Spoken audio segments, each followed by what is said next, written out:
Veiled gay people. I'm a gay conservative, and I just want to ask you, what do you have to say for people like me who kind of feel like, I guess, it's kind of hard for gay conservatives because there's not a lot of us. So, like, what do you have to say to other gay people who need to realize, like, they do have a choice? Yeah, first of all, welcome to the conservative movement. I don't think you should introduce yourself just based on your sexual attractions. No, I agree. I like because that's not who you are. I like to be thought of as a person, and for sure, you are a complete human being, and I'm sure you treat people well, and you're studying something. So I want to get away with this idea that you're gay anything. I just think that we have gone a long way in the negative direction in this country, where we act as if the most important part of your identity is who you fashion, what you do in the bedroom. God damn it, Street Queen. What's going on, Street Queen? Oh my God. That was a bar right there. That was a bar right there. Like, I don't give a fuck who you fucking. I'm sorry, I don't. I am a gay far right. I don't care, bro. Nobody cares. That's a bar right there. I like that. Doesn't mean that much to me, but if you ask from a perspective as a Christian, I don't agree with that lifestyle. But politics is about addition and multiplication. I imagine you agree with a lot of what we talk about. Absolutely. Right? Strong borders, strong country. And for that, we welcome you into the conservative movement. Have you ever wanted to see your home? I like that. I like that bar right there. We got to stop people,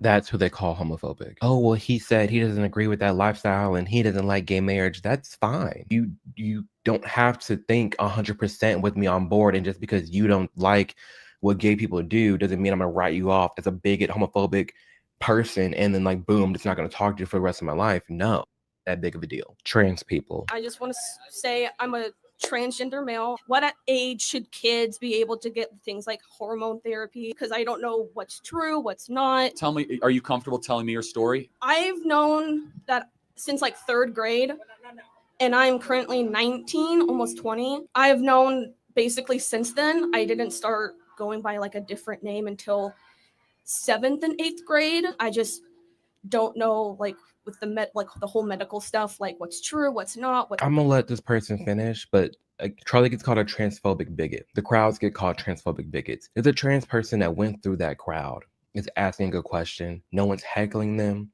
No one's harassing them. No one's beating them. Charlie's sitting there being super respectful, hearing them out. That's all he ever did, was hear people out. Like he wasn't this radical person that was very. Shout out to Anton Daniels. I watch him a lot. And he said Charlie mastered the art of, well, I don't know if he used the word mastered, but I'm just paraphrasing. The science of debating civilly is what Charlie was good at. So much now, people, when you want to get into a debate, it's screaming and rah, rah, rah, and just like a debate is just words, agree, disagree. Let's move on to the next subject. Like, and especially on YouTube, like these panels and shit people have, it's hard to have a debate with anybody because the moment you say something that the next person doesn't agree with, it's off with your head. Like you gotta, they ganging up everybody. Let's go. We going at React. We going at this person. We going at that person. Like, bro, all I said is I don't agree with that. Mean and rude on campuses. No, he could get stern with people. He was matching energy, that's for sure. He matched energy. But this is who we're talking about as someone super transphobic. It's helpful because I've heard so many different opinions. First of all, thank you so much for that. Yeah, of course. So I'm going to have an opinion that very few people will ever tell you, which is I want you to be very cautious putting drugs into your system in the pursuit of changing your body. Mm-hmm.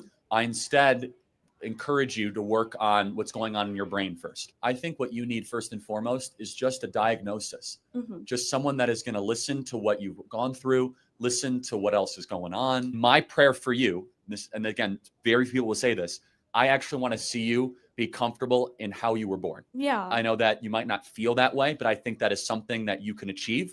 I think that with the right team and the right people, you don't have to wage war on your body. You can learn to love your body. That's the people.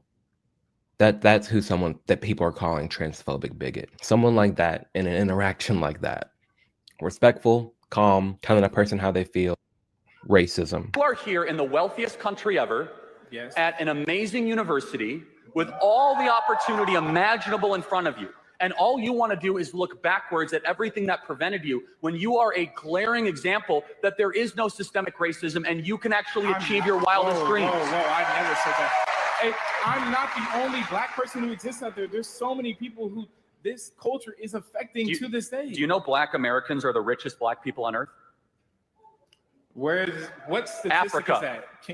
Okay, I need you to pull that up like right now. You can. Black Americans per capita on average. Can you pull that up?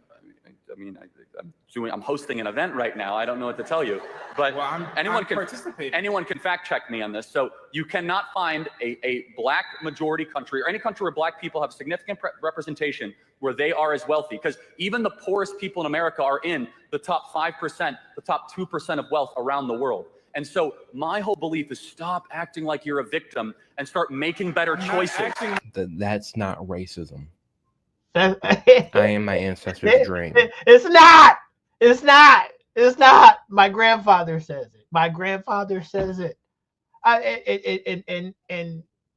See, when you hear that coming from a white person, you get all befuddled. You get all in your feelings. You get in your feelings. But you hear it from a black person or a Spanish person, and you like, yeah, you know what? You right, yo. You right. We should, yeah, you right, yo. Be good. I say it all the time. I am not a victim. Can nobody stop me? Nobody. Yeah, facts. Nobody. Not white, not black, not Spanish, not the nigga. I am the sole driver of this body and my destiny. I don't when I go after something, I don't be like, oh my God, I wonder if they're gonna shoot me down because I'm black. Oh, I wonder if I go in and I own shit. Simple as that. And that's the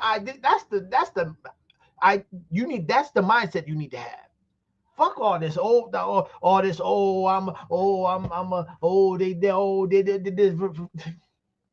that shit ain't gonna get you nowhere. But angry and broke. Knee slap was cracking. I'm in the deep South, Tennessee. I don't know, 40, 60 feet. Probably above tons of my ancestors that were slaves hundreds of years ago. Living their dream right now.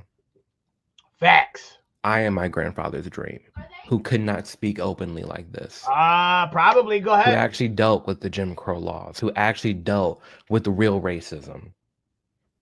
I'm afforded every opportunity any white person is in this country right now.